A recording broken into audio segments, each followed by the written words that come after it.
tarde, senadores, senadoras. Boa tarde, nosso presidente Exalci, senador Girão, aos servidores desta casa. Boa tarde ao povo brasileiro que nos assiste pela TV Senado. Quero aqui, como médico, como cidadão e como senador da República, unir forças sobre esse combate ao coronavírus, que não é uma missão de um, e uma missão de todos. E eu tenho certeza, senador Girão, que tudo vai passar e o Estado brasileiro vai mostrar sua força e solidarizar também com os acometidos de outros países, né? Então, deixo aqui minha solidariedade e certamente o amanhã vai ser melhor, em nome de Deus, em nome das famílias, em nome de cada cidadão que habita hoje este planeta. Mas aqui também eu vim tratar de outro tema importante, sobre a navegação da Amazônia e do Brasil. Senadores e senadoras, é preciso que tenhamos um olhar diferenciado quando o assunto do tratado são nossos rios, oceano e meio ambiente. Nossa malha fluvial e marítima, que hoje estão comprometidas em decorrência de graves acidentes. Com tristeza, recebi a notícia, na segunda-feira, de que após 6 meses, o óleo permanece em nossas praias do Nordeste. E cientistas descartam achar a causa. Mas como assim tantos acontecimentos ruins em nossas águas? Onde estamos falhando na proteção de nossa sociedade? No final do ano passado, meu amigo, senador Lucas Barreto, trouxe para nós este tema, inclusive mencionando que haviam 2 navios encalhados naquele momento, lá na foz do nosso querido Rio Amazonas, que banha a capital do meu estado do Amapá, Macapá, em uma área de praticagem facultativa. E o armador de um dos navios encalhados, a Hidrovias do Brasil, ainda assim, estava requerendo que a praticagem obrigatória fosse dispensada para seus comandantes, o que, na minha humilde opinião, é um contrassenso para a segurança, tanto para a sociedade como para a nossa natureza. E com qual notícias encerramos o mês de fevereiro? Com a notícia do encalhe de um mega navio no Maranhão. Essa notícia exposta, inclusive em vídeos.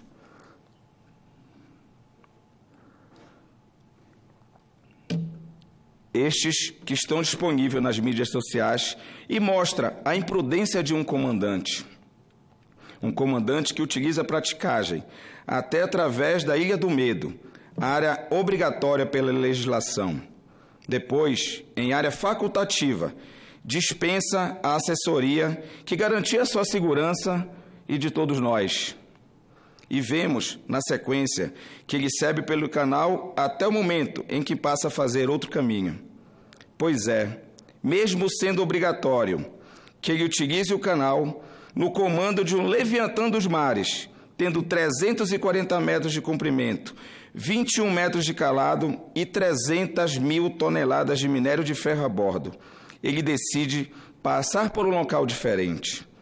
Ainda não sabemos as motivações, mas essa decisão poderia ser tomada sem considerar os interesses do Estado brasileiro? Nestas situações, quem representa o Estado brasileiro? Incomoda-me ainda, senador Girão, mas quando percebo que apenas poucos dias antes foi promulgada alterações das normas da Autoridade Marítima para o serviço de praticagem, a Norman 12, relaxando critérios que um comandante tem isenção da praticagem na área que hoje é obrigatória. Reduziu pela metade o treinamento que era exigido e deixou ilimitado o tamanho dos navios que podem ser isentos. O Brasil, vamos colocar assim, decidiu inovar nos padrões de concessão desta isenção, que não existe nos Estados Unidos desde o acidente do navio Exxon Valdez em 1989. Depois de 212 anos, durante os quais o Brasil vem garantindo, com várias ações é verdade, mas principalmente através da praticagem do Brasil. Obrigatória. Que nossas praias estejam limpas, que nosso povo amazônida sobreviva bebendo nossas águas dos rios e se alimentando dos nossos peixes, do nosso açaí. Aí agora resolvemos e vamos abrandar essas medidas de segurança? Será que estamos caminhando no caminho correto? Volta ao navio do Maranhão, de armador estrangeiro e operado pela Vale do Rio Doce. E agora, tivemos o acidente. Quem fica com prejuízo? A carga em si e mais o navio terão prejuízo de muito mais de R$1 bilhão. Esses estão financeiramente cobertos por seguros e clubes de armadores que cobrem a responsabilidade civil de terceiros. Mas petroleiros também de grandes dimensões passam por aquela área. Peço que relembrem das notícias do derramamento de óleo nas praias do Nordeste e me digam, temos meios de condições de combate? O nosso Plano Nacional de Contingência funciona? E nós vimos, presidente Zalci, que na prática não. Naquele momento, quem ajudou o grande derramamento de óleo, que se sabe lá de onde veio, foi a sociedade civil, que de mãos em mãos dadas tentaram resolver aquele sinistro. Os manguezais do Maranhão e nossa gente estão seguras? Muito há de se argumentar sobre as pressões que o governo brasileiro, especialmente a querida Marinha do Brasil, sofre para relaxar medidas de segurança visando o lucro de empresas de navegação ou outras ligadas à atividade marítima. Pressões cujo resultado pode aumentar o lucro privado, mas em caso de acidente tem prejuízos distribuídos com a sociedade, o que é legitimamente inaceitável. Pois é, não é bom. A resultante deste processo é que os lucros operacionais são divididos com alguns CPFs, aqui e fora do país, mas na hora que chega a morte, a destruição, estes estão ficando por conta do povo brasileiro. Como nos permitimos chegar a este ponto?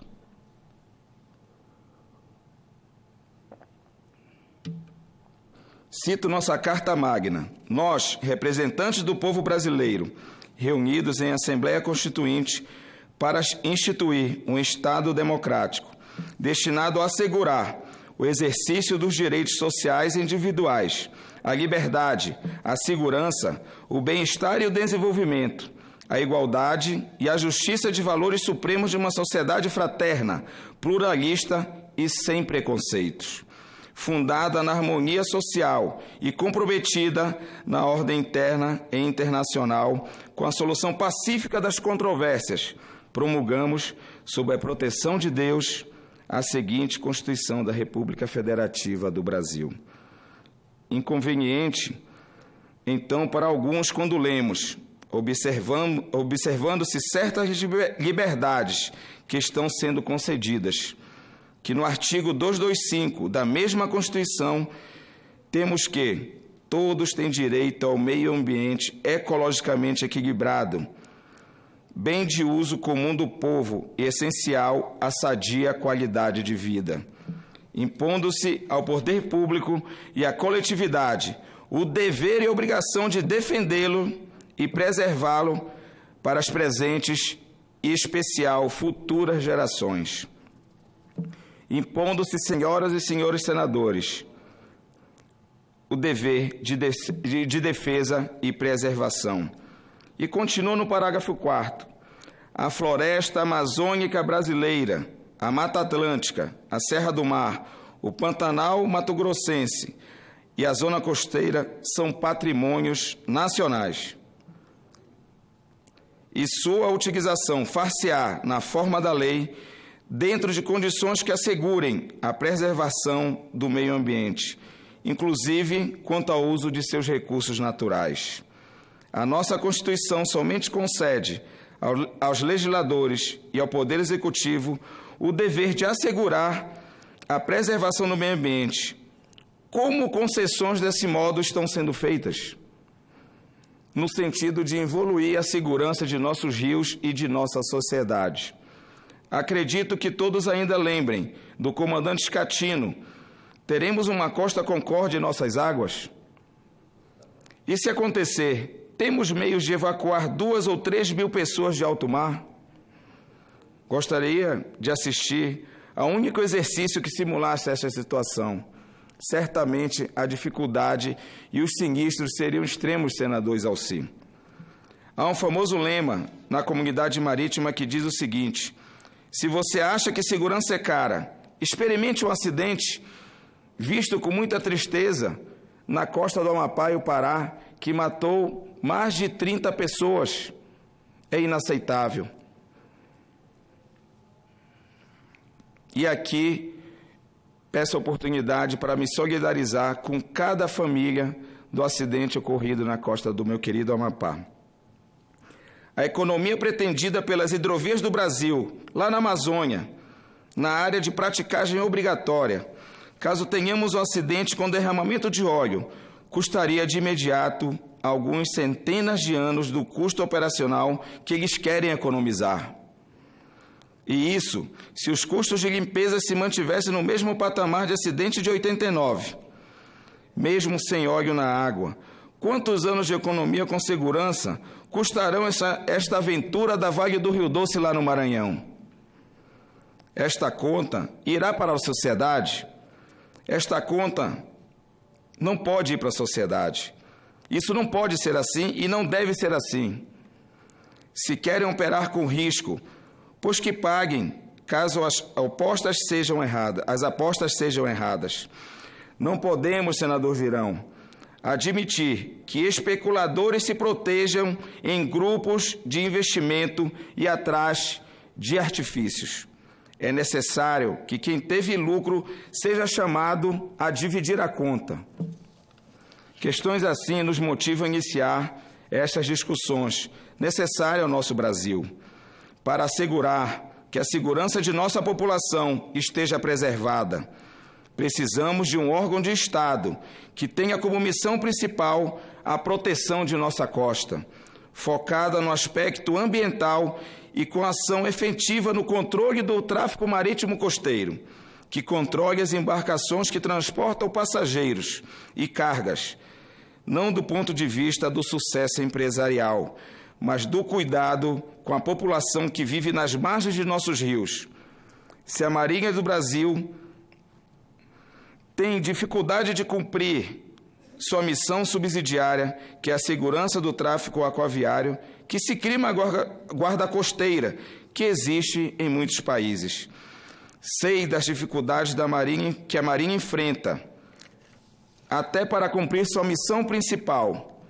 Por que não separar as funções e aumentar e garantir a eficácia da ação do Estado brasileiro? O comércio marítimo internacional em nossas águas precisa que reunamos os poderes necessários para garantir à nossa sociedade que tudo que é expresso na nossa Constituição Federal. Então, aqui, muito obrigado, boa tarde. E, mais uma vez, solidariedade e força ao nosso país sobre a situação do coronavírus. E vamos adiante com as bênçãos de Deus. Parabéns, Vossa Excelência.